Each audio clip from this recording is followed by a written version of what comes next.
Assalamualaikum warahmatullahi wabarakatuh. Kembali lagi di channel Nur Nafiiyah. Kali ini saya akan membahas terkait aturan. Mohon maaf. Aturan mulai dari 1 yaitu publikasi, 2 yaitu plagiasi. Saat ini marak sekali baik itu mahasiswa ataupun dosen yang dimana kalau melakukan publikasi itu ternyata plagiat. Adakah aturannya? Ada ya. Jadi sudah ada undang-undang atau peraturan. Memang saya bukan orang hukum, saya bukan ahli di bidang hukum, bukan, tapi saya mengikuti peraturan yang sudah ditetapkan sama pemerintah ya. Jadi sudah ada peraturannya terkait 1 publikasi ini. Tadi sambil saya lihatkan di ini ya, di websitenya, mulai dari peraturan publikasi ini ya, bahwa mahasiswa program sarjana, program magister, program doktor melakukan publikasi terkait penelitian akhirnya. Jadi ini sudah ada peraturannya. Lulusan program sarjana dan program sarjana terapan menyusun skripsi atau laporan tugas akhir dan mengunggahnya ke repositori perguruan tinggi yang diintegrasikan di portal Rama, kecuali dia sudah melakukan publikasi di jurnal. Jadi ada 2 pilihan ya, ada 2 pilihan, yaitu bisa langsung dipublikasikan di jurnal nasional yang ada di satunya itu Sinta, kan bisa dicek nanti nama-nama jurnal yang ada di Sinta. Sambil saya lihatkan, Sinta Ristek Dikti. Saya lihatkan ini, kita bisa cek jurnal yang terkait. Misalkan bidang saya adalah informatika, keilmuannya adalah di informatika, misalkan misalkan kita nanti muncul mulai dari Sinta 1 sampai Sinta 6, atau yang di bidang istilahnya kan informatika itu bisa istilahnya juga sistem informasi juga bisa dicek di sini. Jadi mahasiswa, saya ulang lagi, mahasiswa baik itu program sarjana, program magister, program doktor harus melakukan publikasi ya. Tapi ada kriterianya sendiri-sendiri, magister seperti apa, terus doktor seperti apa, itu ada kriteria. Cuma yang di sini saya tekankan bahwa mahasiswa itu ada peraturan untuk melakukan publikasi, baik itu di jurnal atau misal kita punya, kalau di kampusnya belum ada repositorinya, berarti misal kita submit di ini, bisa di yang open itu berarti di research gate atau di akademia. Nah, itu bisa. Nah, intinya pokoknya dipublikasikan. Tujuannya apa? Biar bisa dibaca orang lain, bisa dinilai, sama nanti biar tidak terjadi plagiat. Nah, biar tidak sama antara si A ini dari kampus A. Nah, si A dari kampus A. Terus si B dari kampus B, tapi ternyata penelitiannya sama. Nah, itu biar tidak terjadi plagiasi ya. Hanya membedakan, bedanya hanya tempat, misalkan tempat penelitiannya, itu tetap tidak boleh, ada aturannya. Nah, apakah ada peraturan plagiasi? Ada peraturannya. Jadi mahasiswa bisa dicek nih, atau teman-teman bisa ngecek, ada peraturan untuk tidak diizinkannya melakukan plagiat ya. Bisa di searching, ini ada peraturannya. yaitu peraturan melarang ini ya. Plagiat itu apa? Perbuatan secara sengaja ataupun tidak sengaja dalam memperoleh atau mencoba memperoleh kredit atau nilai suatu karya ilmiah dengan mengutip sebagian atau seluruh karya ilmiah pihak lain yang diakui sebagai karya ilmiahnya tanpa menyatakan sumber secara tepat dan memadai. Nah, ini ya plagiat. Plagiator itu berarti orang yang suka melakukan plagiat. Nah, ada aturannya. Jadi kalau gitu, kalau kita sudah baca nih Bu dari buku, terus caranya agar kita tidak terplagiat gimana? Silakan menuliskan dengan gaya bahasa kita. Nah, ini ada kalimat gaya selingkung. Nah, artinya apa? Kita bisa menulisnya dengan gaya bahasa kita, terus kita menulis dengan sumbernya tetap wajib harus dituliskan sumber ya. Dan kalau kita mengikuti aturan, misal mahasiswa diwajibkan publikasi, hampir beberapa jurnal yang sudah terakreditasi ini ya, bisa dicek di Sinta tadi nama-nama jurnalnya. Jurnal yang sudah terakreditasi pasti ada batas ya, batas maksimal plagiatnya, ada batas maksimal plagiasinya tergantung jurnal yang kita gunakan untuk publikasi. Ini karena ada beberapa jurnal yang beda. Contoh misalkan ada juga di Sinta 3 itu maksimalnya adalah 15%, di Sinta 2 juga maksimalnya adalah 15%. Ada di Sinta 4 yang maksimalnya adalah 20%. Ini tergantung jurnal tempat kita publikasi. Kita mengikuti aturannya. Sini maksudnya Sinta ya.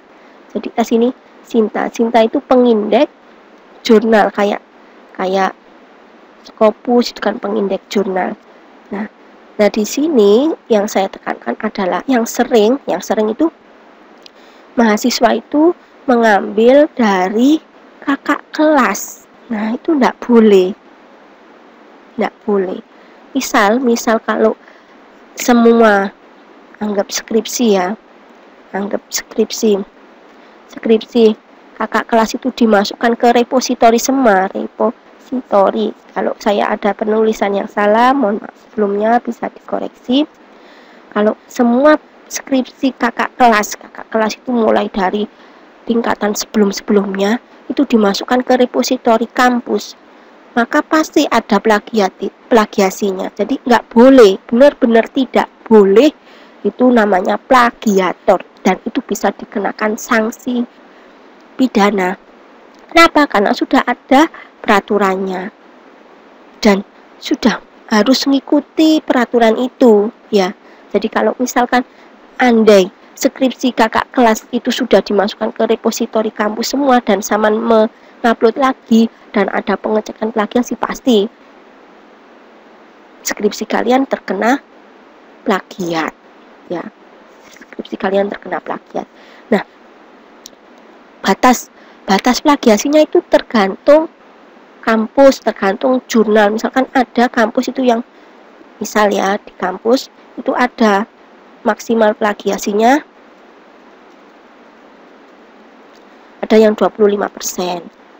Mentok itu biasanya hanya 30%. Tidak boleh lebih. Nah, itu kalau dimasukkan repositori. Jadi pengalaman yang pernah saya alami adalah kalau saya submit di jurnal ataupun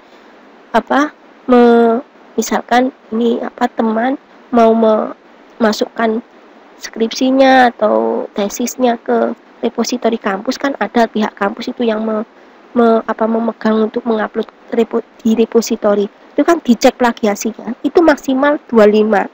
Dan yang juga 30. Kalau lebih dari itu benar-benar disuruh revisi. Dan kita harus mengikuti peraturan. Ya, kita harus mengikuti peraturan. Kenapa? Karena mulai banyak mahasiswa itu selalu ngambil skripsi atau penelitian kakak kelas, itu mulai banyak. Ya mohon maaf kalau memang ada yang merasa tersinggung. Saya tidak ingin tidak niat menyinggung, tapi niatnya adalah memberitahu bahwa itu nggak baik ya, karena sudah ada peraturannya. Kita harus mengikuti peraturan, ini ada peraturannya ya. Jadi ini nggak boleh melakukan plagiasi, itu melanggar hak cipta istilahnya. Dan ini ada nilai agama, ada nilai etikanya, ada kaidah akademiknya. Jadi ada aturannya ya, ada aturannya. Jadi larangan melakukan plagiasi itu benar-benar ada undang-undangnya. Sama bisa searching di hampir semua LL Dikti, sekarang namanya adalah LL Dikti, itu ada peraturan plagiasi bahwa mahasiswa ataupun dosen juga sama dilarang melakukan plagiasi. Caranya gimana kalau kita menuliskan dari, misalkan kita habis membaca dari jurnal, baca dari buku, ya tadi dengan gaya selingkung, artinya dengan bahasa kita terus tetap menuliskan sumbernya, tetap harus menuliskan sumbernya ya. Terus berikutnya, program itu juga ada, karena bidang saya adalah di informatika ya. Jadi kalau nulis program itu juga ada. Ini pengalaman, kalau mohon maaf sebelumnya kalau saya menyebutkan ini, misal saya mau submit program saya di Play Store ya, di Play Store, atau mau misalkan saya mengikuti ini kegiatan training di coding, misalkan di coding. Nah, programnya itu pun ada dicek plagiasi, karena saya pernah mengalami program yang saya cek plagiasinya tinggi, melebihi 60%. Kalau program itu aplikasi. Program adalah aplikasi itu ada juga yang dicek ya. Dilakukan pengecekan plagiasi ya. Batas itu maksimal 60%. Ini misal saya mengikuti training di websitenya di coding, itu ada. Saya benar-benar ngomong seperti ini karena pernah mengalami. Saya ikut trainingnya, terus memang saya di bahasa Kotlin ya, itu dulu itu bahasanya adalah Kotlin. Saya tidak begitu menguasai. Saya sudah berusaha belajar, terus akhirnya saya ngopi dari GitHub, terus saya modifikasi dikit, akhirnya tetap terdetek plagiat ya, karena tetap ada batas maksimal ya. Maksimal kalau program, setahu saya kalau yang di programnya di coding itu 60% ya, 60% lah. Saya kan di situ trainingnya kan setiap studi kasus ada ngupload tugas program, studi kasus ngupload tugas program. Nah itu akhirnya saya pernah terdetek plagiasi. Terus kalau sudah melebihi 3 kali, maka akan di blacklist ya, istilahnya di blacklist ya.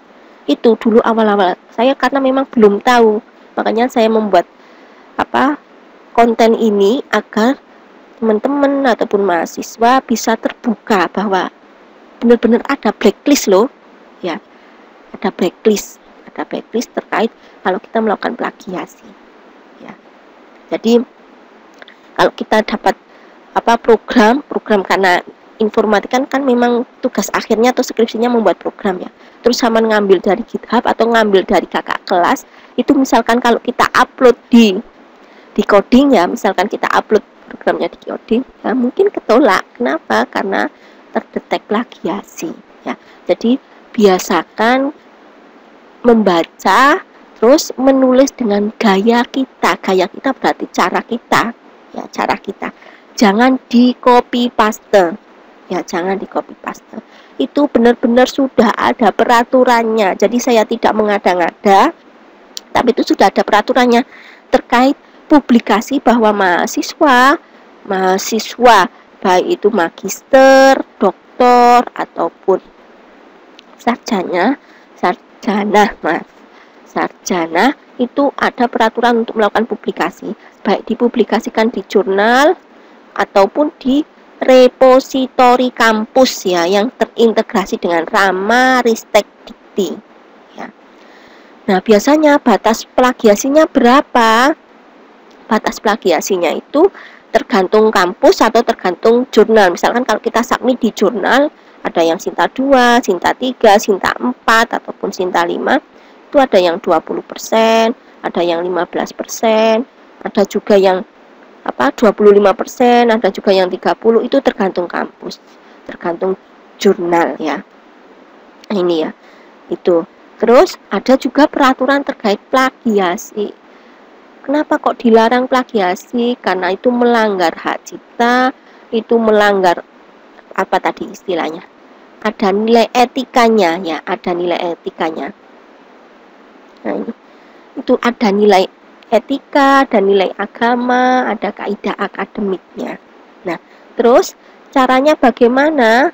Caranya adalah harus belajar membaca dan menulis gaya kita sendiri. Tadi istilahnya adalah gaya selingkung. Nah, ini, maaf, salah buka. Nanti itu yang nanti ya. Di mana ya kalimat gaya selingkung? Nah, ini dengan gaya selingkung. Nah, gaya selingkung itu bagaimana ya? Gaya kita menulisnya gimana caranya agar tidak terdeteksi plagiasi. Nah, pada saat ini cerita juga, pada saat kita melakukan sertifikasi dosen ini pengalaman. Nah, pengalaman ya. Kalau di sertifikasi dosen, melakukan sertifikasi dosen itu disuruh menulis DD. Tulisannya kapital semua DD. Apa itu DD? Deskripsi diri. Nah, itu juga ada aturannya, nggak boleh plagiasi. Kalau nilai plagiasinya lebih dari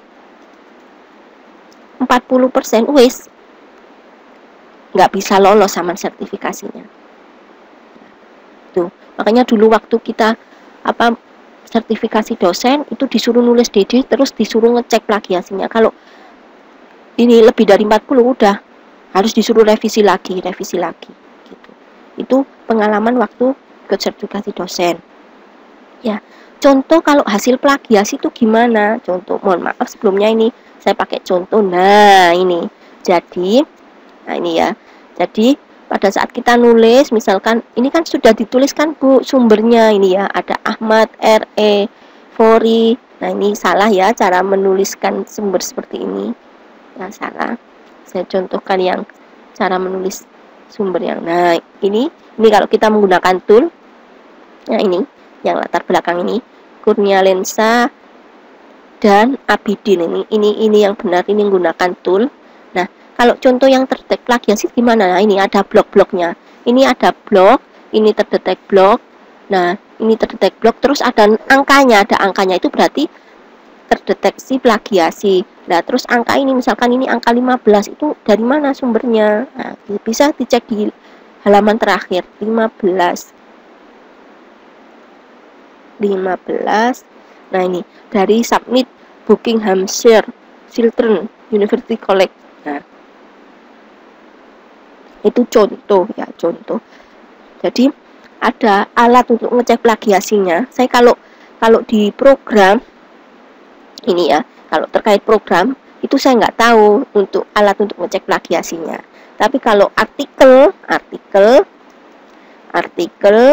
ataupun apa istilahnya, skripsi, artikel ilmiah ya, ini artikel ilmiah atau skripsi itu ada alat ya, ada alat untuk cek plagiasinya. Biasanya saya pakai Turnitin, memang berbayar kalau Turnitin. Ada lagi apalagi ya, saya kurang hafal. Kalau ada beberapa jurnal itu yang tidak pakai Turnitin juga, saya nggak hafal.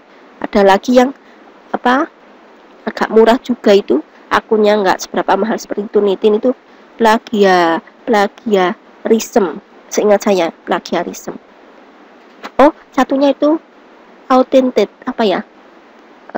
mohon maaf saya agak lupa beneran AutoCAD apa ya, mohon maaf lupa ya. Ini ada alat cek plagiasinya, tapi kalau program saya nggak tahu. Itu dulu saya ngertinya kalau program itu juga ada cek plagiasinya, kan saya suka sering ikut training, terus trainingnya online itu ada di websitenya Decoding. Itu kalau kita submit program itu juga ada cek plagiasinya, batasnya adalah 60%. Jadi yuk kita stop plagiasi,